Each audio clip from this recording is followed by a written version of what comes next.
Talk to Gemara Vayter. So we're starting, let's say, 10, 12 lines from the bottom of Chav Beis Beis. We're going to close in on finishing the parak today.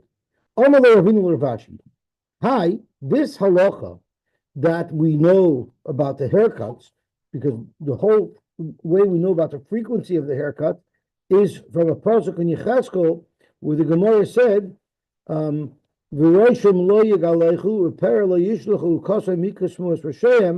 that was the makar in the Novi Yecheskel that the Kohanim have to take a haircut every 30 days. So Adaloi also Yecheskel ma number. So they didn't know this halacha before the Novi Yecheskel lived. According to your kasha, that you think that just because something is revealed to us in Yecheskel, it's an indication that it didn't exist beforehand. The following item, we weren't able to learn it from the Torah of Moshe Rabbeinu until Yecheskel Navi came. And taught us. Okay, I don't want to sound like a Becker. How do you pronounce it?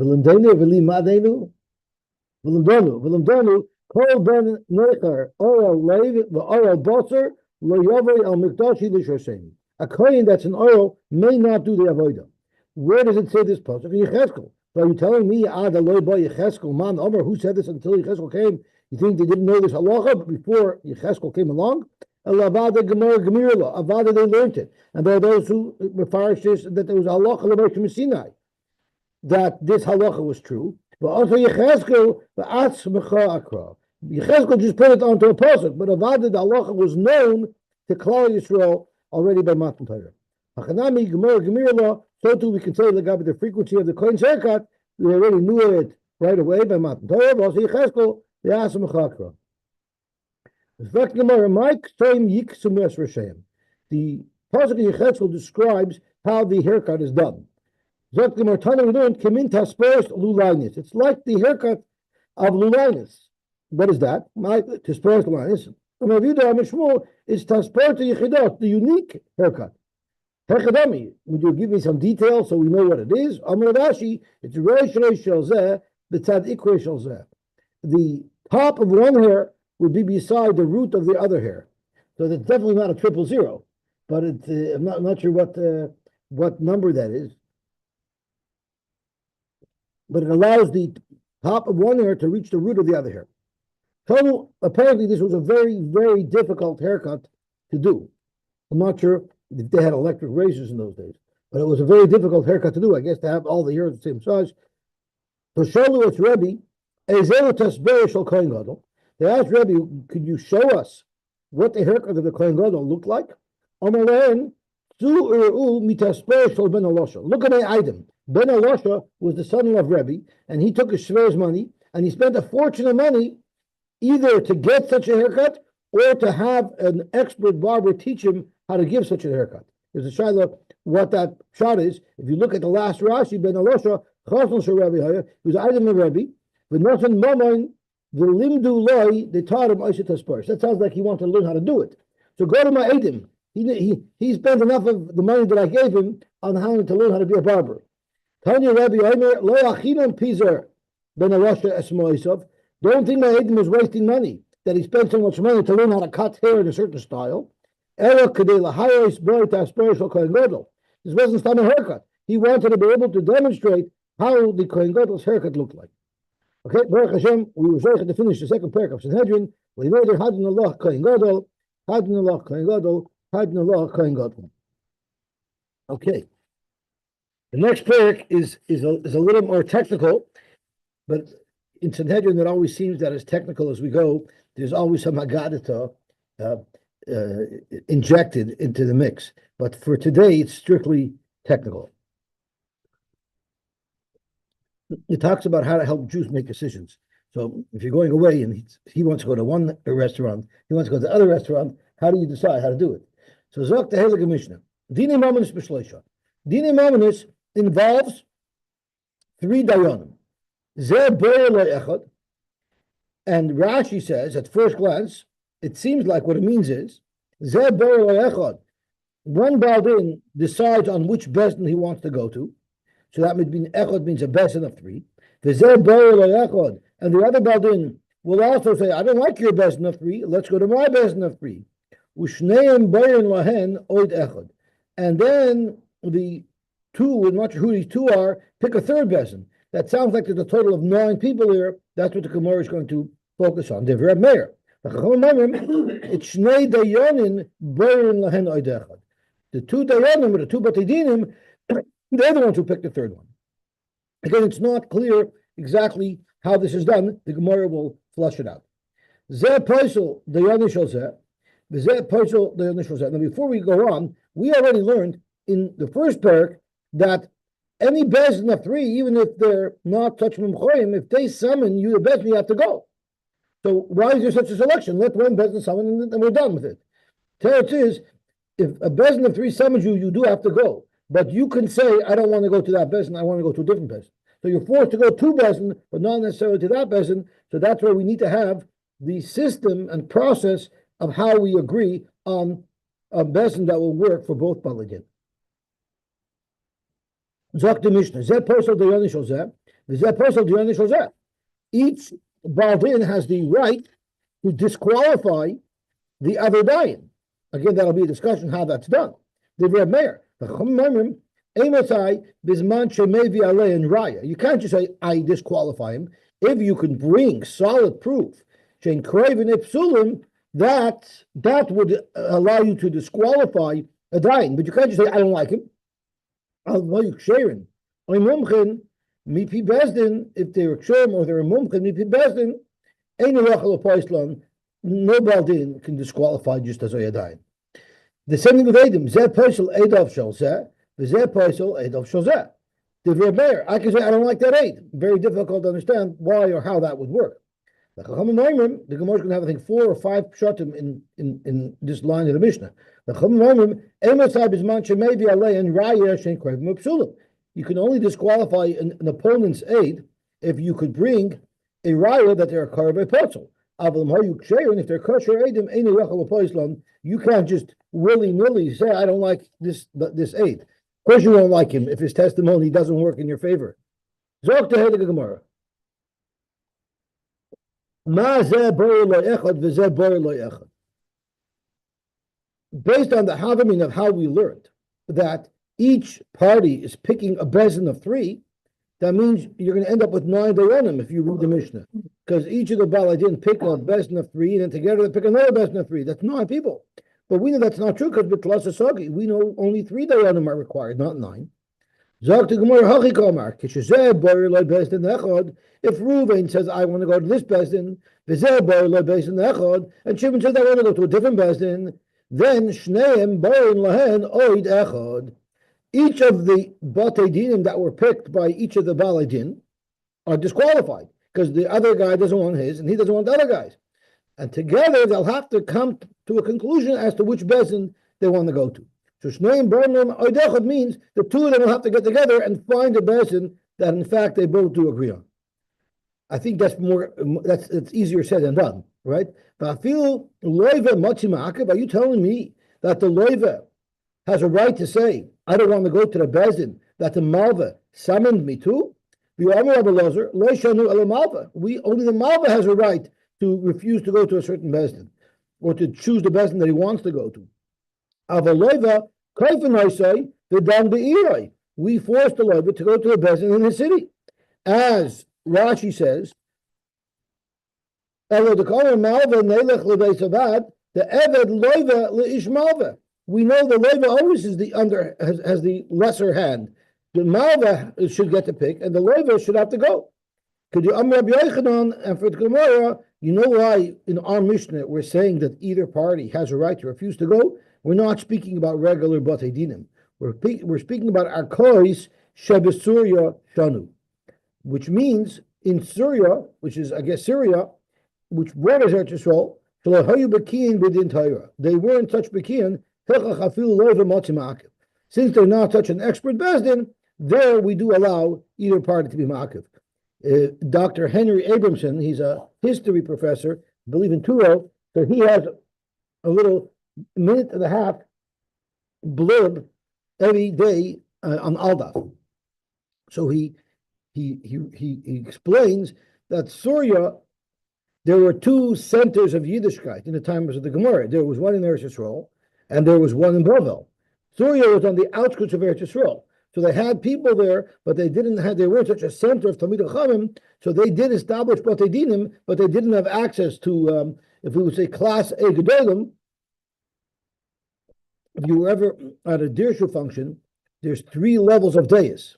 There's the Class A, like the Steinman class of Gedolim, but on the first row.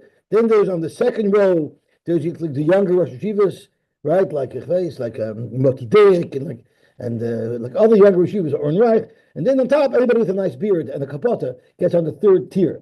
So the Arkay Shabasuria was like from the top row. They would have been selected from the top row. So they were talking Talmid Chacham. They had a very nice kapota, nice, beautiful beard, but they didn't always have the expertise necessary. So therefore, the Mishnah says that the Bali didn't have a right to refuse. Hakanami, we're not recorded. I'll give you some more information. Hakanami ba'akoyish shebesurya shanu. So Rabbi Yochanan didn't say it legabe our discussion of refusing to go to a specific person.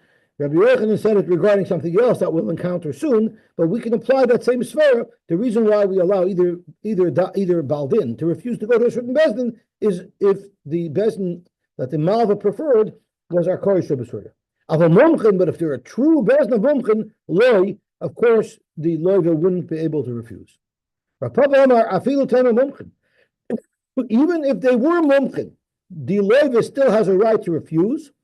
To go in Beidina, the Rav Huna Rav Chisda, that's where could he refuse? He could refuse if he would rather go to the Bezdin of Rav Huna and Rav Chisda, and there might be two different Batei Dinim. Tosha speaks out. They were 3 mil apart, so they were each allowed to have their own court. I'm not being matriach you. If the loyva refuses to go, he's being matriach him to go somewhere else, some distant place. There, the loyva wouldn't have the right to do that because Eved loyva lishmalva. But if something is close by, that we would give the loyva that right to claim. Is that how the article explains it? I hope I'm not making a mistake.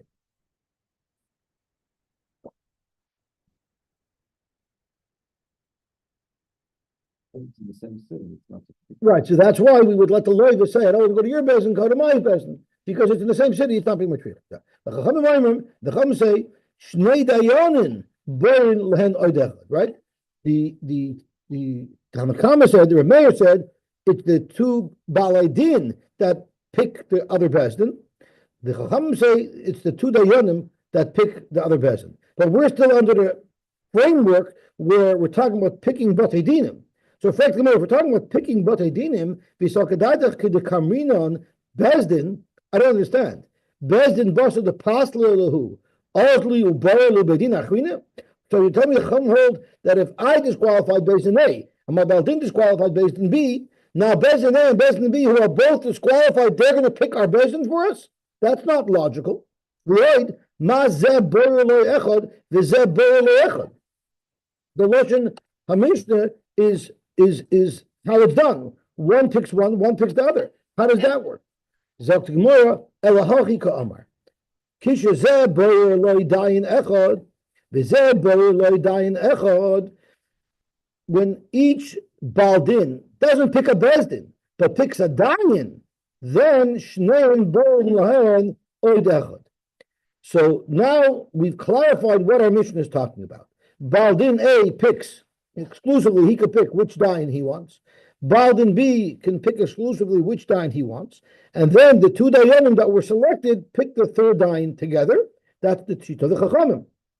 The Shita of Reb Meir is Baldin A picks one dayan, Baldin B picks the second dayan, and Baldin A and B together have to agree on a third dayan.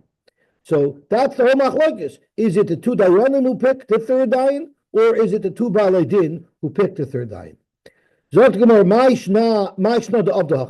it have to be done this way? We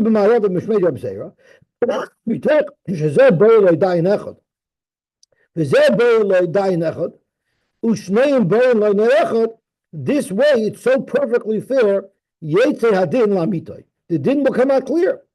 So Rashi says something that could be somewhat misleading. And the Rishonim, the Rosh says on this Rashi, anybody who learns Rashi and understands it in the way that they think that it's misleading, he calls him, he's a Sakale Das, he's a Shoited. It's not at all how you should understand Rashi. But let's see, I think we're all going to be Shoitas today. Yotzadin MS Lamito, Zuk Rashi, the Tzaisi Baladinim, because the Baladinim will listen to such a court that's comprised of this mix. The Sover HaChayiv, even the person who was found to be Chayiv, he'll say, Harei ani ba'atzmi birarti ha'echad. I picked an advocate for myself. I picked one of the Dayanim. If there was any reason why I should be right, my agent, my selected Dayan, would surely have advocated that position, that argument on my behalf.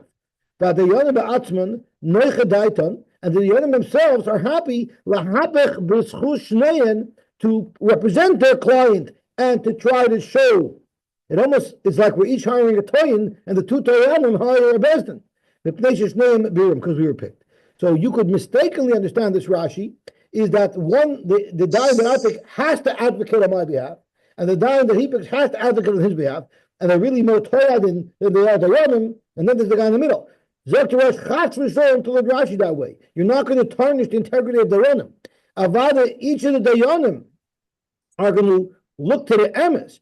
What Rashi means to say is it's going to give the Baal Din confidence that the din was done properly. It doesn't literally mean that's what's going to happen, but it's going to give him confidence, so it'll be easier for these Baladinim to accept the psak, even if they're ruled against, because they know that it would have been fair. So that's what the discussion is there. Toisus happens to say, Pirush Ivan, the bottom Toisus, Shafilu hachayiv yifa barotzain, v'yomer kushto daini. You know why? She'ani ba'atzmi birarti ha'echad, v'mhoya yochel lahapek b'shchusei hoya mahapach. It's first class, it seems, mash makach apirish. Shemitoch shabir zeh shaloi, v'zeh shaloi, hashlishi, and they both picked the shlishi, yotza hadin lamitoi below ivos. Sheyoya inyan shokov, v'lo yirbu mahapchem l'choiva, amahapchem l'schus, v'lo lahapech. So it sounds that, it sounds like, from the Rav seems to say a little more clearly, shafilu hachayiv yifa barotzin. So it's not about that it's going to make the din emes, it's going to make the din palpable to the Baal Din, because that's really the shaila. Because the sheyetz din lamita, it doesn't mean that's going to make it emes.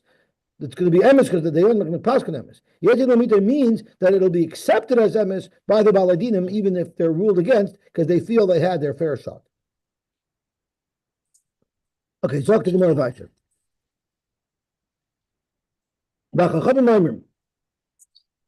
Zok to Gemara, what is the machlokes as to whether or not I could disqualify your bezdin and you could disqualify my bezdin, or not my bezdin, a dayan, right? I'm allowed to disqualify your dayan. I refuse to sit in a bezdin with your dayan. Why would I be able to do that? So let's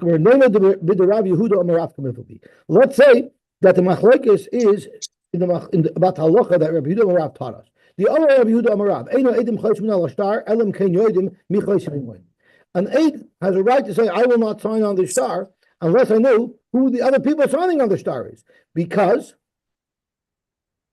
Zakrashi, the reason why I would want to do something like that is Shema yichtemu imoin erechot posel. Maybe one of the eidim will be posel. So even though I didn't do anything wrong, but it's going to be mevatel the whole edus of the star, mevatel edus kulam v'nimtzu elu boishim.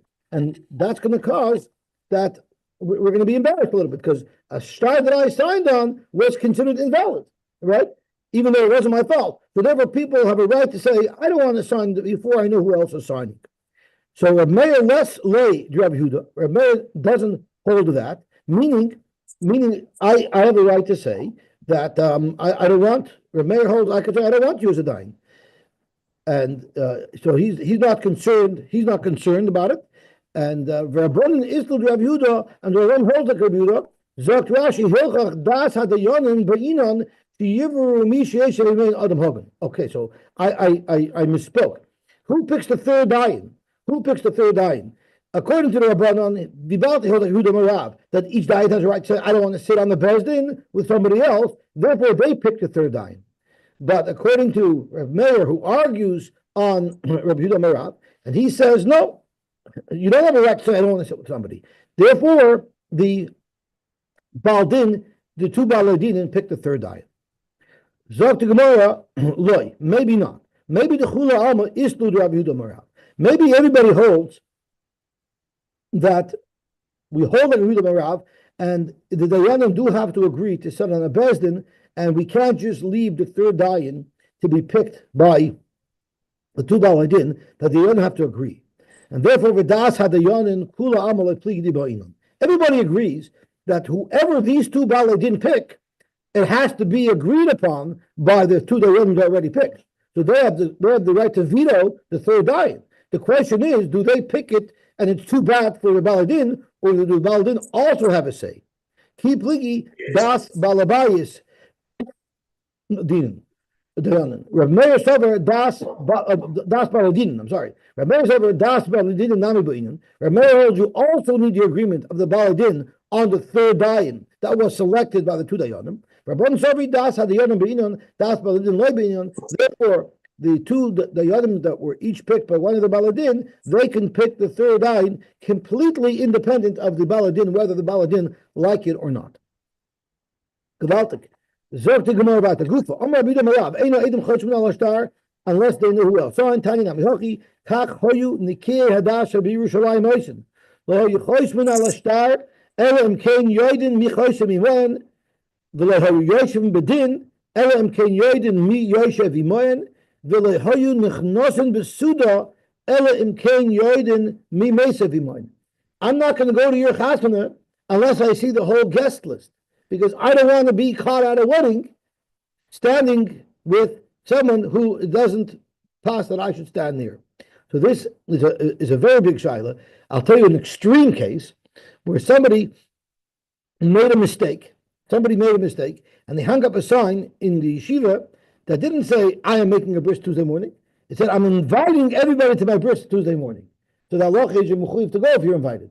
So there's all shaila. If a written invitation is called an invitation, but whatever the case is, someone went to the Chazon Ish and asked, so do I have to go? Do I have to go? So the Chazon Ish says, you for sure don't have to go, because there's probably many people who are bad people there. They probably don't have the proper kavanah, but until Shadaim, they probably know all the halachas, and could be they don't do it properly. So that you could use that to say, I can't go, I can't sit with these people.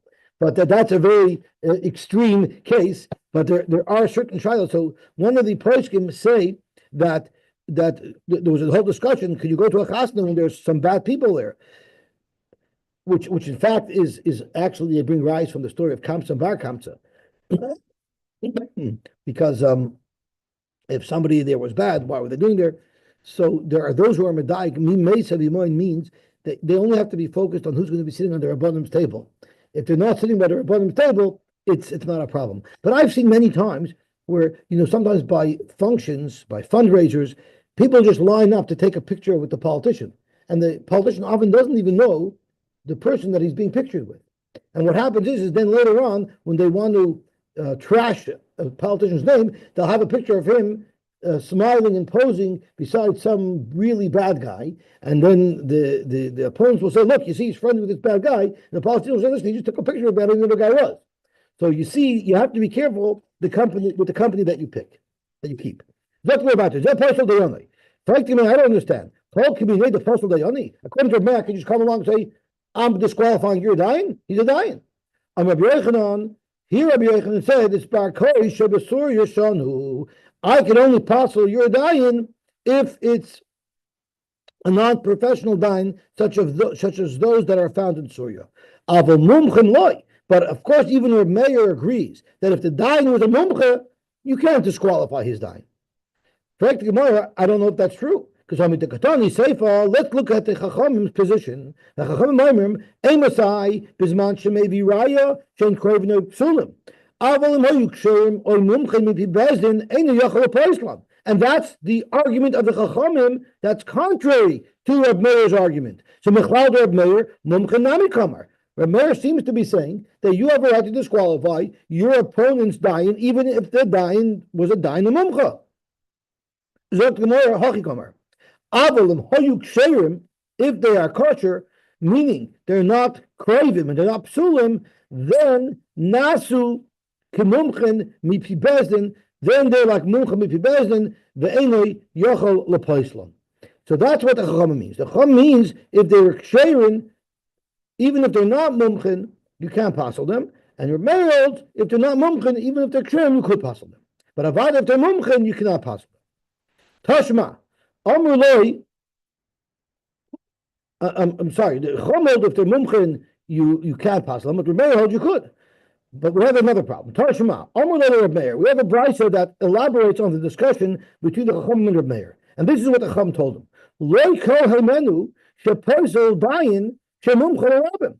How could you possibly say that you could pass a dayin who's a mumchal rabbim? So if that's what the Chacham are telling Reb Meir, clearly Reb Meir's position is that you could pass a dayin that's a mumchal rabbim. That's fair, right? That goes back to our Gemara's original kasha. Kol kimini the pasul dayani. We're not talking about archoy shebesuya. We're talking about a real mumcha, where the Chacham are telling Reb Meir, how could you say that you could pass a dayin who's a mumchal rabbim? Dr. Gemara, we're going to have to explain that away as well. The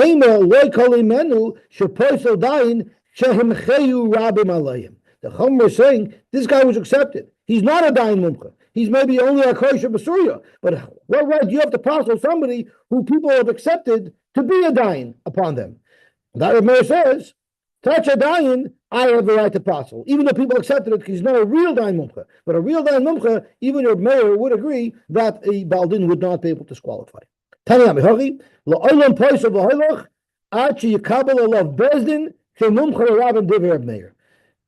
can always pass l'adayin unless he's a mumchal rabbim, because even if Meir agrees that a mumchal rabbim, a baldin would not be able to disqualify. Okay, so that takes care of the second discussion of our Mishnah of either baldin passeling the other dayin. But let's go to the third discussion in our Mishnah, where either baldin could passel the aid of their opponent. Every standard aid is like a dayin who's a mumcha, because he has an amonus as an aid. He doesn't have to be, he doesn't have to have any special qualification. And they just believe. Nevertheless, how are you going to explain how Reb Meir allows a baldin just to willy-nilly decide that I don't like your aid?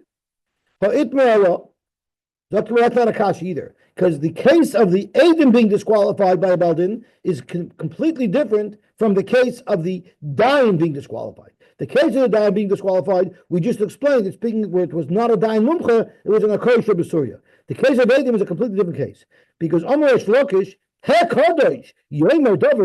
is it possible that the holy mouth of Reb Meir said that a baldin can just disqualify an aid without an argument?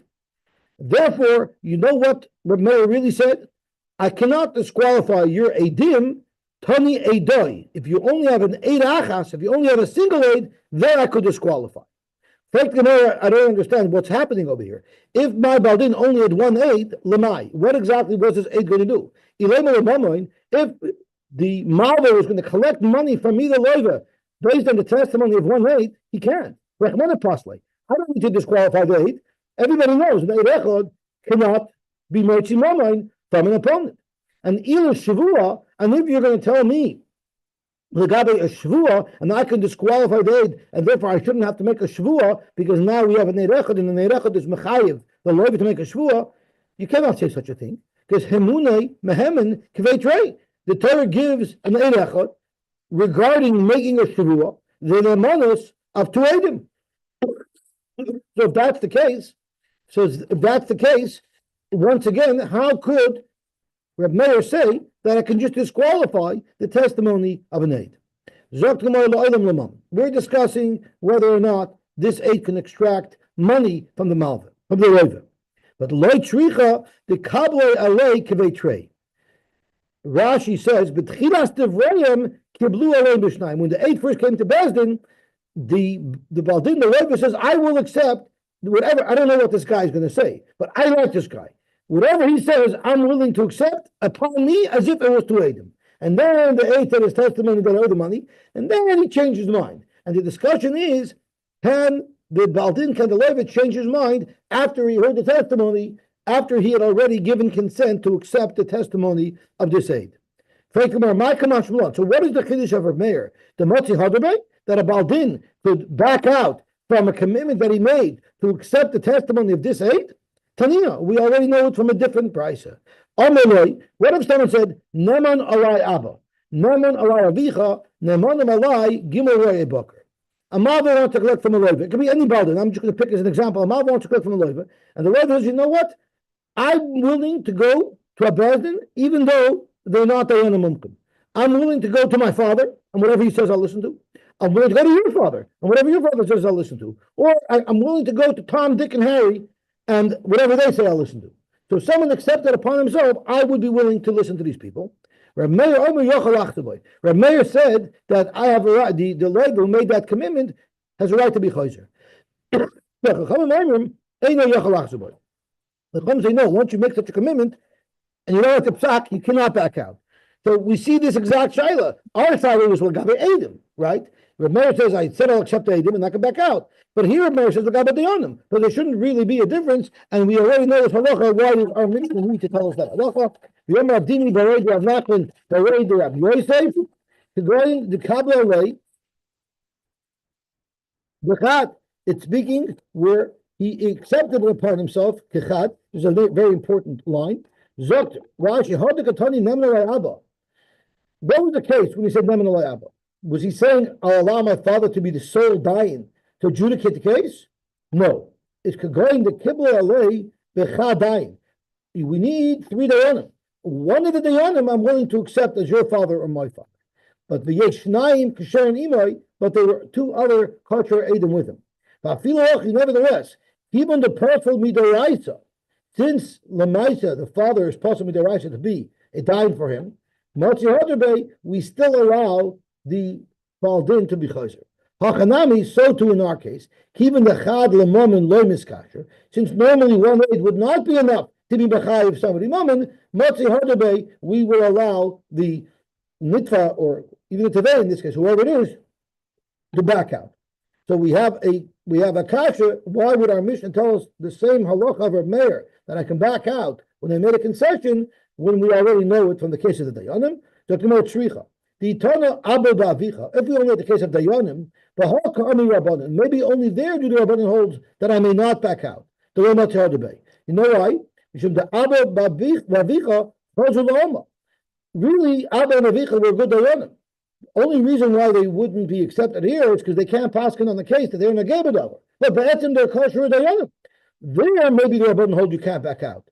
But when we only have an Eirechot where the Baldin said, I'm willing to accept this testimony as to Eidim, this Eid isn't good anywhere. The Alma Lechazi.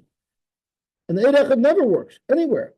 So maybe there even the Rabbanan would agree to Reb Meir that you could back out. Therefore, our Mishnah has to say that the Rabbanan maintain their position even in our Mishnah, where it's a case of an aid that you cannot back out. And if we only had this halach in our Mishnah, where Reb Meir holds you could back out, but how come Reb Meir? Maybe only by the aid Reb Meir holds you could back out for the reason we just said, because this aid isn't good anywhere. But in the case of Dayan, maybe Reb Meir would agree you cannot back out because Lamai said they're kosher Dayanim tzricha. Zakta Gemara. So now you have a Sharon Mishnah. The discussion about the Yonas means that one Baldin could disqualify the other Baldin if he's not fully qualified. He's like a Syrian judge. And the third case of the Mishnah is speaking about a unique case where I accepted the Neirechot and now I'm backing out. Right? Zoktimah, you cannot learn that that's Sharon Mishnah. Because only the Kotoni Reisha, Dayanu, the Sefer, a dove, it says in the Reisha, one Baldin can disqualify Dayanoi, the Dayan in singular of his opponent. The Sefer says one Baldin can disqualify a dove in plural. Why would the Mishnah go to the plane of changing it from singular to plural? It must be referring about 2 Eidim. So it blows your old shot out of the water, because your old shot was it's a 1 Eid and I was Makabel of Kvetray. But the Mishnah doesn't say that. The Mishnah says that one Baldin could be Mavadal, could disqualify 2 Eidim that my opponent are bringing. So your shot can't be right, because clearly your mayor says that a Baldin can disqualify 2 Eidim of the opponent. What is that? What's shot in that? How could you disqualify Eidim? I'll tell you what the case was. Who the Achar Islam. It wasn't just the Baldin himself that's disqualifying both these Eidim. There's another independent aid that came along to join the Baldin to disqualify these Eidim. You're still Nageh to disqualify your opponent's Eidim. You can't even be part of a set of Eidim, even though there's another Eid there. You're Nageh. Of course, you're going to want to disqualify Eidim that are saying testimony that will work against you. The Eidus that you said was not Nageh to your Eidus. There's an ear. What type of ear? If you're going to try to say Eidus that this fellow is a Gazlan and therefore he's not Neman to be an Eid, or these two Eidim are Gazlanim and they're not Neman to be Eid, call Kiminei. Back to the same question. You're very Nageh Eidus. You want to disqualify a guy. Ela ear the Kamishbach. The ear that we're verifying through the Baldin together with another aid is that there was a Pagam Mishpacha. Maybe he's an Eved who Mishpachas Eved Shlo Nishtach, and a Psulim Mishpachos who's really saying Eidus on the whole family, not just honing in on the specifics of this one aid that's coming to say testimony. Rabbi Meir Tavar Hani Amishpacha Kamasadi, the Il Menelakapas. We're saying Eidus on the whole family. Sure, as an aside, it does cause this aid to become possible, but he's not directly testifying about this aid. Therefore, his testimony would be believed. Even if indirectly your testimony affects the validity of this aid, of course you're negay over. So that's the machlekes of Meir and the Rabbanon. If you have support of another aid and you're saying an indirect testimony that only indirectly impacts you, would that be considered negay over? Or Meir held not, and the Chacham hold yes. Sagt Gemara weiter. He also Rabdimi Amar Rabbi Yochanan machlekes b'shtei kitei edim. The machlekes is by two kitei edim. So now we have one shot so far in what it means that Rabbi Meir holds that a Baldin can disqualify his opponent's edim, and Rabbanon hold not. It's the case of if he came with a second aid and he was ma'ara on the mishpacha. That's shot number one. Now we have another shot. You know what the case was? The Baldin didn't come with one set of Eidim. The Baldin came with two sets of Eidim. Remember we had our locha. What if I say, I have two sets of Eidim, right? And then I'm only able to deliver one set. Do we say, since you said you have two sets, you have to come up with those two sets? Or since you have one set, then you had a mistake about the other set. So if Meir holds, there's a big machlokes how to learn this Gemara between Rashi and Tosfos. But we're going to learn like Rashi's first pshat, which Rashi doesn't like, which Tosfos does like. So the Rebbeinu Tavar Tzorech Levar. Rebbeinu holds that once you said that you have two sets of Eidim, you have to bring those two sets of Eidim. And therefore, since you have to bring those two sets of Eidim, by us disqualifying one set is not a big deal. You know why? Because of your own words, you would have had to bring another set. So by us disqualifying one set of Eidim, we're not really negay over, because it doesn't change the psak, because you have to deliver the second set of Eidim anyway. For our brother's suffering, and your Tzorech Levar. The Rabban knows no, I would never have to bring a second set of Eidim. So therefore, by you disqualifying one set of Eidim, you're very negay over, because you're disqualifying the only set of Eidim that I have to bring. Although the kat achas, that if my opponent only brought one set of Eidim, and they're only committed to bring one set of Eidim, of course, your Meir holds you can't passel Eidim because you're negay over. You only can passel Eidim if you go to disqualify Eidim if anyway he has to bring another set.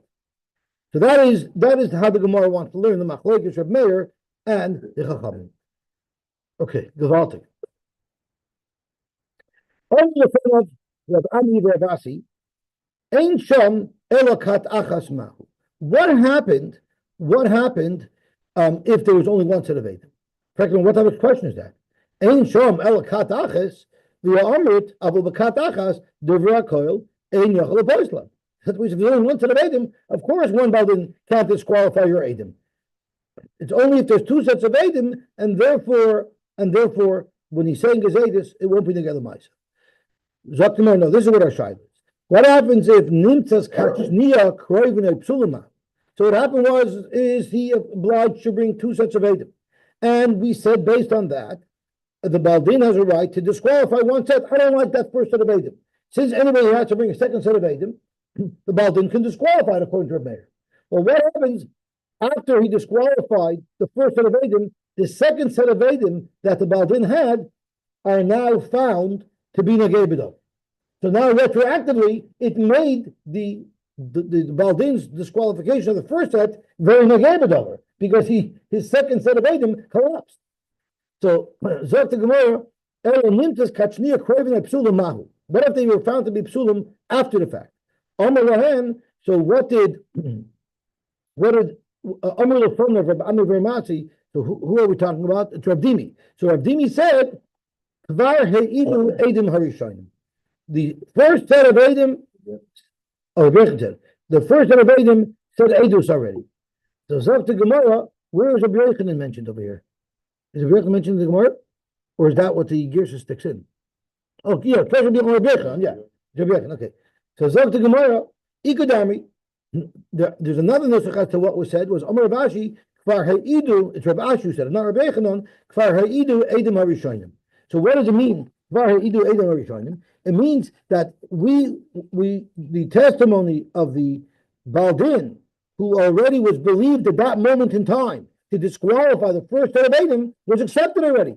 If later on things change, that won't impact the disqualification of the first set of Edim. So that's how it's possible. Since at the time where the Baldin disqualified one set of Edim, we didn't yet know that the second Edim would be possible, and we allowed the disqualification remains intact, and now the other Baldin is left with no Edim at all. Let's suggest the Plukta, the Rabbi Shimon ben Gamliel committed. Let's say the Machlokes Reb Meir and the Chachamim, after whether or not I could disqualify one set of Edim when you're forced to bring a second set of Edim anyway because of your own admission that you had two sets of Edim. That would be totally the Machlokes between Rabbi and Reb Shimon ben Gamliel. The Tanya we learn. We have this Gemara in Baba Basra. Someone comes along and says, "You're telling me that I stole your property? Well, guess what? It's 5 years since I bought your property, and I happen to have held on to the star. Even though I don't have to hold on to the star more than 3 years, I happen to have the star, and I have Edim that says that I lived in this property for 3 years without any complaints. So I have two great arguments. Zok the Gemara, Nidan b'shtar devei Rebbe. Rebbe holds you got to bring the star. Rab Shimon Gamliel, and Nidan b'chazaka, you got to bring the chazaka. Back to Gemara, v'avinamba the chazaka v'loy b'shtar. Are you telling me that according to Rab Shimon Gamliel, I only have to bring a right with chazaka? I wouldn't be able to bring a right with the star. All chazaka is it proves that there is a star. So how could you say that Rab Shimon Gamliel holds you wouldn't accept the star? So the teretz is it must be the Rebbe holds once you admitted that you had a star, no matter what, you have to produce that star. And Rab Shimon ben Gamliel says, even though you admitted that you had a star, if you can't produce it, we will still rely on your chazak. So that's a mamish discussion. Since you said I have two arguments, Rebbe holds you said you have it, but up, let's see it. And if you don't, we're not going to pass them like you. And Rab Shimon ben Gamliel says, no, I said I have it, it didn't work out, but I still have the other argument. The kaim alone, the b'tzorach le'ba'atliki. And we learned that what's the machlokes? The machlokes is once you declare you have certain evidence, now you are forced to produce it. So let's say your mayor holds that you're forced to produce it. And that's why your mayor holds that if I disqualify your first set of Edom, it's not a problem, because you're forced to produce the second set of Edom anyway. But the Chachamim hold you're not forced to produce it, and therefore, if you're disqualifying my one set of Edom, you're in a game of you can't do that. Let's say different. Shimon ben Gamliel, everybody agrees that according to Rab Shimon ben Gamliel, where you could bring either or, everybody would agree that yes, I could back out. He pligi aliba the Rebbe. The machlokes here is who can hold like Rebbe. Reb Meir holds like Rebbe that bedavka they have to bring both rayas, and therefore, since bedavka they have to bring both rayas, when I disqualify one set of Edom, it's not a problem. Rabbanan Amalok and Rabbanan say, "Akan like Amar Rabbi Hassam el bechazaka the mikoach tarakasi." Even Rebbe, in the case of the chazaka on the property, you know why Rebbe demands you should show the star? Because all the chazaka really is proof that there must have been a star. So therefore, since the chazaka is also based on the star, it's the same argument. Therefore, Rebbe says you need to deliver both if you said you had both.